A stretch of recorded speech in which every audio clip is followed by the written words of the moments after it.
Pour l'équation de l'hyperbole, l'équation de l'hyperbole est déduite d'une manipulation entre la première propriété, qui est la distance entre un point et un des foyers, moins la distance entre un point et l'autre foyer, ce même point, en valeur absolue, qui nous donne, si ça c'est A, ça nous donne donc 2A, qui est la distance entre mes deux sommets.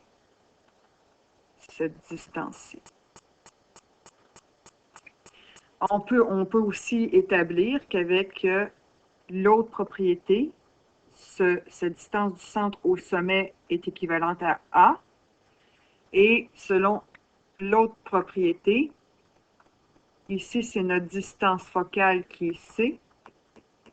Et ici, on a notre distance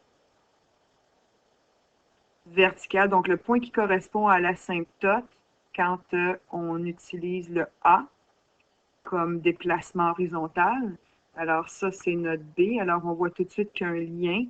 Le lien, c'est celui de Pythagore. A au carré plus B au carré nous donne C au carré. Les deux propriétés, donc A au carré plus B au carré, nous donnent C au carré.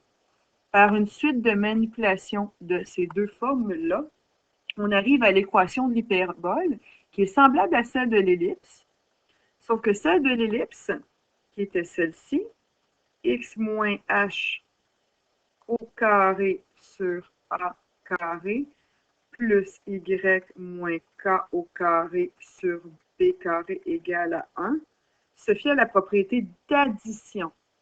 Alors maintenant, on va se fier à la propriété de soustraction, parce que c'est une soustraction qu'on a ici.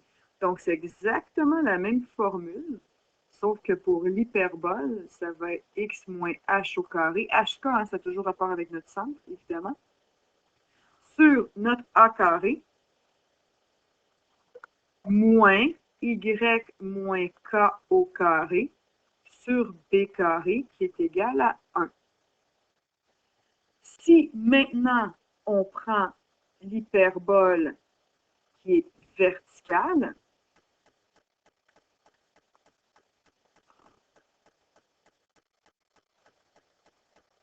si on prend l'hyperbole qui est verticale, je vais traîner ça ici. Alors, l'hyperbole qui est verticale ici, ça va être exactement la même équation. Mais comme notre A est vertical ici, il faut donc intervertir.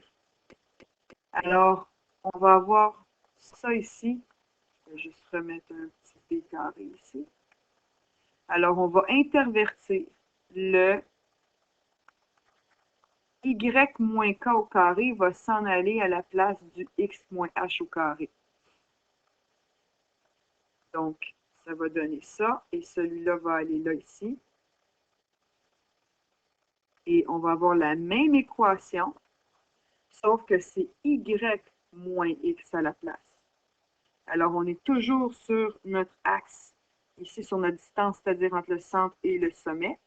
Mais comme c'est le long du y, ben, ça va être ici juste en dessous du y. Donc, comme ce qui est prépondérant, c'est que notre hyperbole, elle est verticale, on place dans le fond notre y avant le x, c'est le y qui soustrait le x. Alors, voilà pour l'équation.